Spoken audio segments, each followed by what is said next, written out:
ہاں مجرم وہ ہے، لیکن پھر غیر عرب مسلمانوں میں اس وقت روئے ارضی پر سب سے بڑی مجرم قوم 10 کروڑ مغربی پاکستانی ہے۔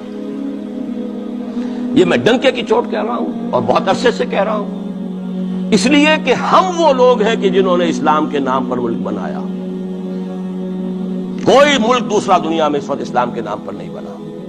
ہم وہ لوگ ہیں پاکستان بنانے کے لیے لاکھوں جانیں مسلمانوں کی کلمہ گوؤں کی گئیں اور ہزاروں عصمتیں لوٹی، اور نہ معلوم کتنی مسلمان لڑکیاں اور عورتیں جو ہے رہ گئی پھر بھی ہمیشہ ہی سکھوں کے پاس، اور وہ آئی نہیں پاکستان میں اس اسلام کے نام پر۔ اور کیا کیا ہے ہم نے؟ 46 برس ہو گئے، اس کہاں اسلام؟ لہذا اس سے بڑی مجرم قوم عربوں کے بعد ہم یہ کہہ سکتے ہیں ہمارا عام آدمی قرآن نہیں پڑھتا، قرآن جانتا نہیں، ٹھیک ہے، اپلی ہے کچھ نہ کچھ، اس اعتبار سے ان کے بعد نمبر ہمارا ہے، لیکن باقی پوری دنیا کے مسلمانوں سے بڑھ کر مجرم ہیں۔ اور ہم اصل میں نہ صرف یہ کہ خود اپنے حصے کے مجرم ہیں، بھارت کے مسلمانوں کا بھی سارا وبال ہماری گردن پر ہے۔ آج میں چاہتا ہوں کہ اس کو آپ اچھی طرح نوٹ کر لیں۔ بھارت کے مسلمانوں نے، جسے آپ فرض کفایہ کہتے ہیں، نماز جنازہ فرض کفایہ، چند لوگوں نے بھی کسی مسلمان کی نماز پڑھ لی تو سب کی طرف سے ادا ہوگی، کسی نے بھی نہیں پڑھی تو سب مجرم ہو جائیں گے، بستی کے سب لوگ مجرم ہوں۔ بھارت کے مسلمانوں نے فرض کفایہ ادا کیا جب پاکستان بنوا دیا آپ کو، اور اس کی قیمت آج بھی وہ دے رہے ہیں۔ کھلے نعرے لگ رہے ہیں، مسلمان کے 2 استھان، پاکستان یا قبرستان، تیسرا کوئی جگہ۔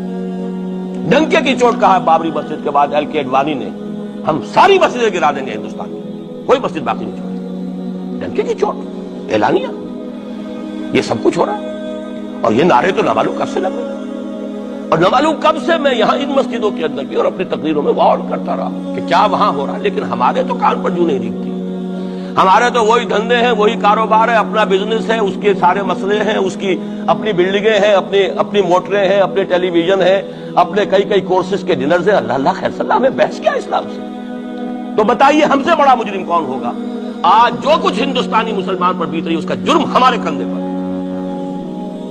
یہ میں جذباتی انداز میں نہیں کہہ رہا، میں تو 2 اور 2 4 کی طرح ثابت کر سکتا ہوں۔ انہوں نے فرض کفایہ ادا کر دیا، اور اس وقت یاد کیجئے مولانا ابوالکلام آزاد، مولانا مدنی، جمعیت علماء ہند کے علماء اپنے تقدس اور اپنے تدین اور اپنے تقوی کے اعتبار سے انکویسچنیبل، کوئی شک و شبہ نہیں ہو سکتا ان کی نیت پر اور ان کے تقوی پر اور کردار پر، انہوں نے کیا کہا تھا؟ یہی کہا تھا کہ یہ پاکستان بنا کر تم مسلمانان ہند کو 3 حصوں میں تقسیم کر دو گے۔ 3 میں کہا تھا، 2 میں نہیں، 3 میں۔ حالانکہ بظاہر تو ایک پاکستان بن رہا تھا نا، لیکن یہ مولانا ابوالکلام آزاد کے الفاظ تھے کہ 25 برس سے زیادہ یہ 2 خطے یکجا نہیں رہ سکتے، اور 25 برس کیا، 24 برس میں ٹوٹ گیا پاکستان۔ 25 برس پورے نہیں ہوئے، اور ان کے الفاظ تھے یہ کہ 25 برس سے زائد جمع نہیں رہ سکتے، 24 برس میں ختم ہو گیا۔ 16 دسمبر 1971 کو پاکستان ختم ہو گیا کہ نہیں ہو 71 کو۔ بہرحال نوٹ کرنے کی بات ہے، ہم نے کیا کہا تھا؟ میں بھی مسلم لیگی تھا، میں نے بھی نعرے لگائے، چاہے غیر شعوری دور تھا، ہائی اسکول اسٹوڈنٹ تھا۔ پاکستان کا مطلب کیا، لا الہ الا اللہ، فلک شگاف نعرے لگائے ہیں، اور نوائے وقت کا پرچہ انتظار کرتے تھے اسٹیشن پر کھڑے ہو کر، حصار ریلوے اسٹیشن کے اوپر، کہ اب گاڑی آئی اور اب نوائے وقت لیا اور پھیل گئے پورے شہر میں اس کو پہنچانے کے لیے۔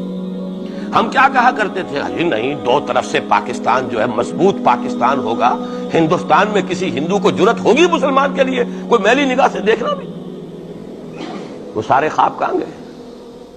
وہ تو حرم ہوئے۔ وہ 2 طرف کا جفا تھا وہ تو ختم ہوا، اس لیے کہ وہ زنبور تو اب رہا ہی نہیں، وہ تو کھل گئی، نوٹ ہی ختم ہوئی وہ مشرقی پاکستان۔ اور حال یہ ہے کہ آپ کی وزیر اعظم بنگلہ دیش نے یہ بھی پسند نہیں کیا کہ بابری مسجد پر جو بیان تھا وہ نواز شریف صاحب کے ساتھ مشترک بیان دے دیں۔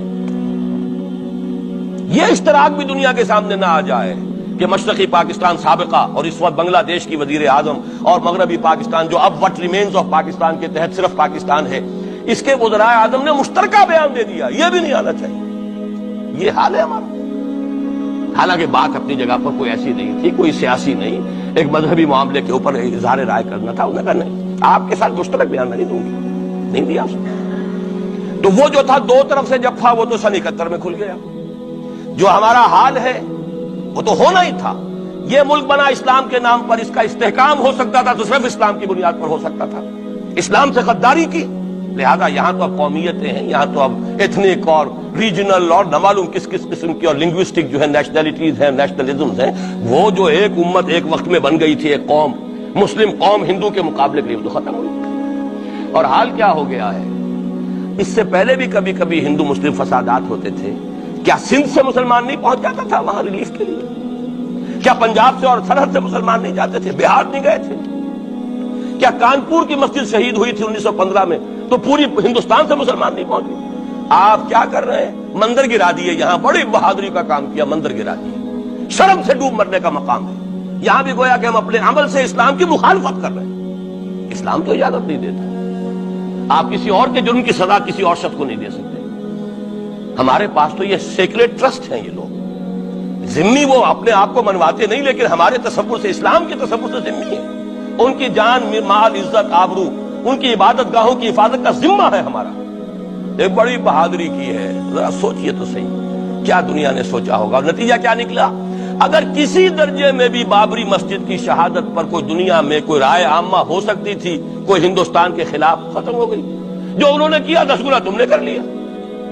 تم نے ایک مسجد گرائی ہے، تم نے اتنے 100 کہتے ہیں، پتہ نہیں، مجھے تو معلوم نہیں 100 گرائے کتنے گرائے ہیں، بہرحال جتنے مندر تھے تم نے گرا دیے۔ فرق کیا ہے؟